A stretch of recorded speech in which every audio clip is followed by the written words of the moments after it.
Hello people, welcome to Choco Millionaire. It's your boy here once again with an informative video.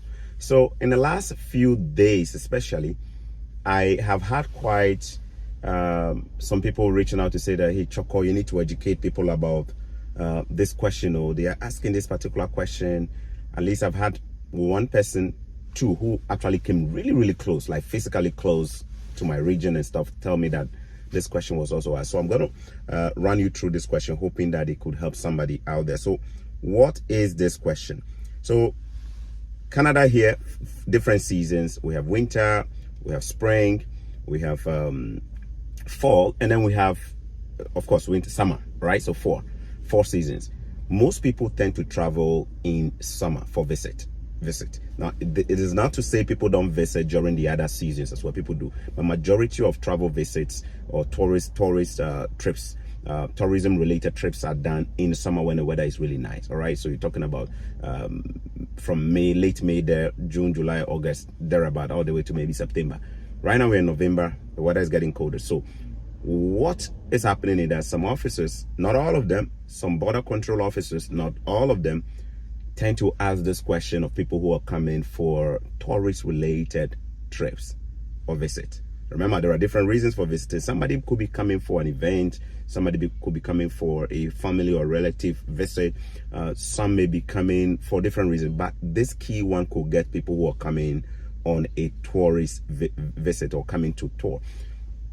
You could be asked a question, why you are choosing to come in as a tourist at this time. So some people were asked this question, and those who fumbled or those who were clueless about how to answer this question were not able to certify some officers. And my understanding is that some of them have been sent home. So I'm hoping that this doesn't happen to you, especially if you're coming as a tourist around this time. So November, December, January, February, sometimes March, especially if the weather gets really rough, could be months where we have a lot of snow, or it could be extremely cold. And it also turns out to be the months where we have pressure or maybe accommodation issues could be more severe because of just the weather. So therefore, if you come and the officer asks you, you are coming in December, or you are coming in January, or you are coming in February where we have snow or maybe some storms or blizzards, or you are coming in late November as a tourist, why did you choose to come at this time? What will be your answer? If you're watching me right now, I'm hoping that you've already prepped yourself for this if your trip is coming up in a few weeks. If your trip is not coming, this could be a question that could hook you up. You see, why May? I'm just using my common sense here to read some meaning into it, okay? Remember, I'm not an immigration expert. I'm not an officer, blah, blah, blah. Just trying to use my common sense. Why will an officer ask this question, by the way? Because they expected your tourism trip to be around the busy times people come in for tourism. You're coming at a very odd time. It's like visiting your friend in the middle of the night. Why are you visiting your friend in the middle of the night? There got to be a reason, isn't it? So you want to make sure you come fully prepared for that. Maybe you are coming from Europe. Maybe you are coming from a place where you are already familiar with this changing seasons and weather. And so therefore it's not a big deal. You're coming in December, you're coming in January, because you already love doing some stuff around this month. Stuff like what? Skiing, skating on the ice, going to see a game, a Toronto, maybe a Raptors game at the arena, the Scotiabank Arena, or maybe the Leafs play.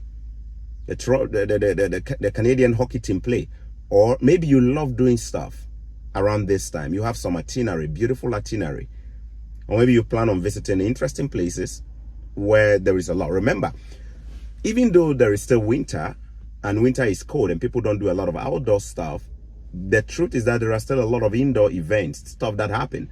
There could be concerts still happening in a great lot of locations. There could be a lot of indoor events happening, right? So maybe you are coming because of that. Somebody could even say that they are coming because of the Christmas and New Year holiday. So let's assume that I'm here visiting with my family. This is my first time coming to Canada, and I'm got a visitor's visa and I'm coming with my family. and we decided to come around December or late December, there about first week in January. Don't you think it would be a nice explanation as a tourist to say, you know what, I'm just out here chilling with my family, or coming to chill with my family because it's Christmas and everybody takes time off Christmas to spend time with family. So we decided to just travel and go enjoy the Christmas and the New Year somewhere. It could be a good explanation, isn't it? Especially if you look like somebody who knows what you're doing. You know where you're going to visit, which shopping malls you're going to visit, which Christmas event or New Year event, or maybe shopping event you're just going to visit. You have them already sorted out. Christmas lights, events, different events happening during Christmas. A lot of events happening during Christmas. In fact, the peak of traveling is also sometimes around the same time. People travel a lot. For what? Family reunions, visiting friends, just shopping. The best of sales also happen around this time, by the way. As we speak right now, Black Friday sales are activated across so many countries in the world, especially in the global north, meaning that people actually tend to shop a lot around this time. So maybe you came here because you and your family are here to not just do Christmas, holiday stuff, but also to shop or to do stuff like that.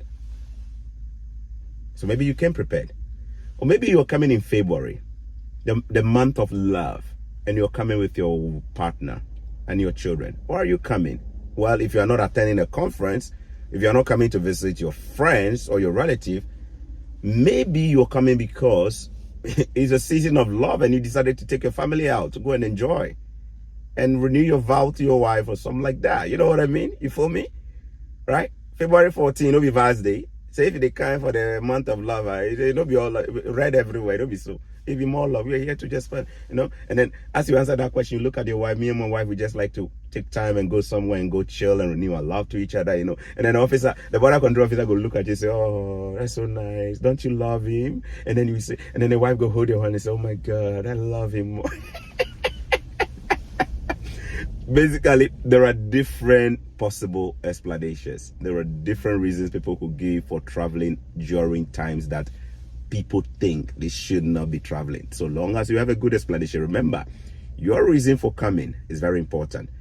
If the reason you gave to apply for the visa is not the same reason you're coming, you need to prep yourself up, especially when this question is asked. Were you coming for a conference in the summer?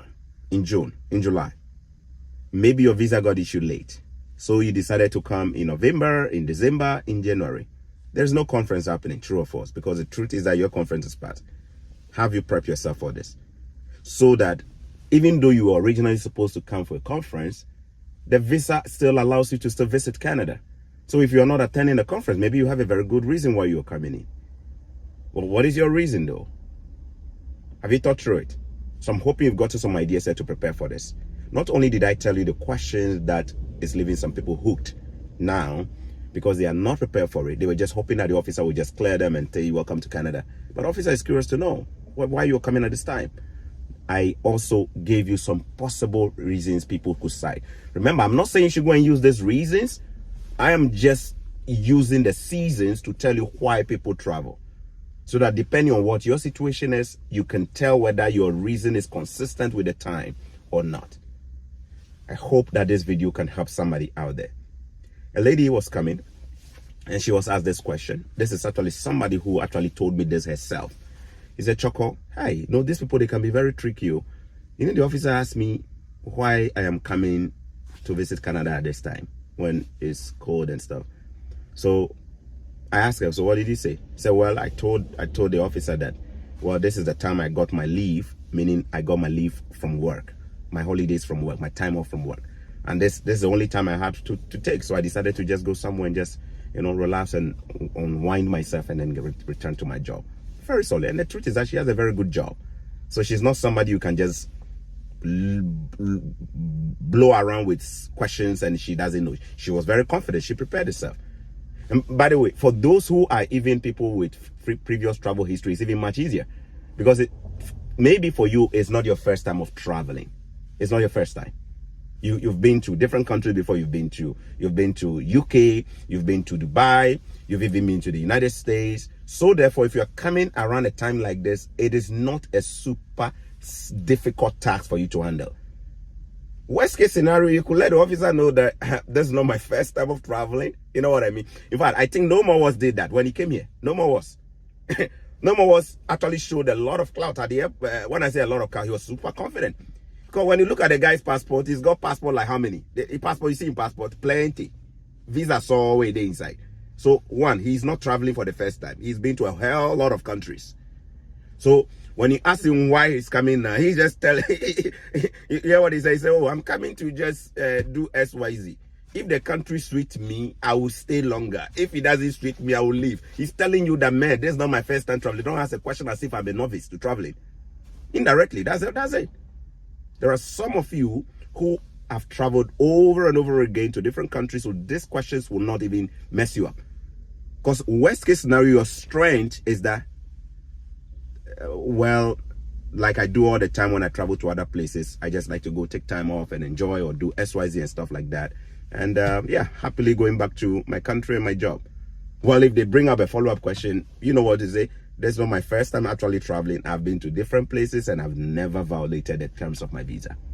And the truth is that the officer can actually verify that in your passport. That is why you yourself, you're also referring to that just to let him know that it's not your first time traveling. Remember, you are not trying to argue with them. You are not trying to, you know what I mean? Be very smart too. There is a way to come across very argumentative and disrespectful. And then there is also a way to be very mature, very intelligent, to make your points in a very respectful manner and still point somebody to a material fact that you think could help them get a better, you know. So you have to just be a bit smart in answering questions depending on your situation. If you are a first-time traveler, you definitely want to prepare for this because you don't even have a travel history. You don't probably have a wife or husband you're visiting. So you want to prepare for this, all right? The second thing I want to talk about, maybe I should do this in another video. The second thing I want to talk about is, it's 11 minutes, almost 12 minutes. Let me wrap this up. Is the duration of your visit. My people, please, even if you have a dual intent, even if you plan to see your girlfriend and hug her across the border on the American side, you know, even if you plan to go do some skating or other things aside from the conference or whatever you are attending, please try and keep your return dates short. The longer your return date, the more suspicion you invite on yourself. In short, you are attending a conference that is happening for just 2 days, yet your return ticket shows that you are staying in Canada for 2-3 months. How, my people? How are you going to explain this? You don't have a wife, you don't have a husband, you don't have a brother, you don't have a sister, you don't have friends, you don't have uncles or aunties. You just attended a conference for 2 days and you want to stay for how long? 2 months. Well, it might not be an issue if you have travel history, you've traveled to different places, different conferences, blah, blah, blah, and you never violated any of them.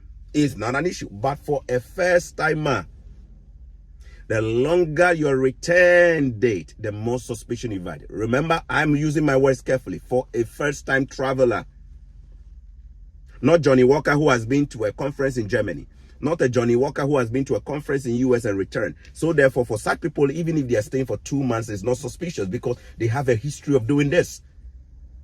If Franklin Kujo of Imani, Ghana, travels to UK and stays for 2 months, I am not worried because the man has been traveling for conferences. But you, this is your first time, my guy. You just got your first visa in your passport. You said you are coming for a conference or an event or tourism for just 1 day or 2 days or 3 days. Yet your return ticket is showing you want to be here for 2-3 months. My guy. So in the 2-3 months, what are you going to be doing? If they begin to ask you what you'll be doing, blah, blah, blah, you have not even prepared. No itinerary, nothing. You see, you bring unnecessary pressure over you or on yourself. You know what I mean? So make sure you know yourself, you know your situation, you know what is risky and what is not risky. Whilst one thing may be risky to one person, it may not be risky to another person because of their backgrounds and what they've done in the past. But if you know you are in a very, very risky situation as a first-time traveler with no travel experience, nothing, you want to make sure you keep your traveling gaps short. In other words, I in my opinion, remember, I'm no expert, so just don't go and say one immigration lawyer, culture common. I am no immigration lawyer. I am no immigration consultant. I just use common sense, street wisdom. In my opinion, if I'm a high-risk traveler, first timer, no relative, no family, nobody here, I'm gonna try and keep my return date within 1 or 2 weeks. Within 1 or 2 weeks.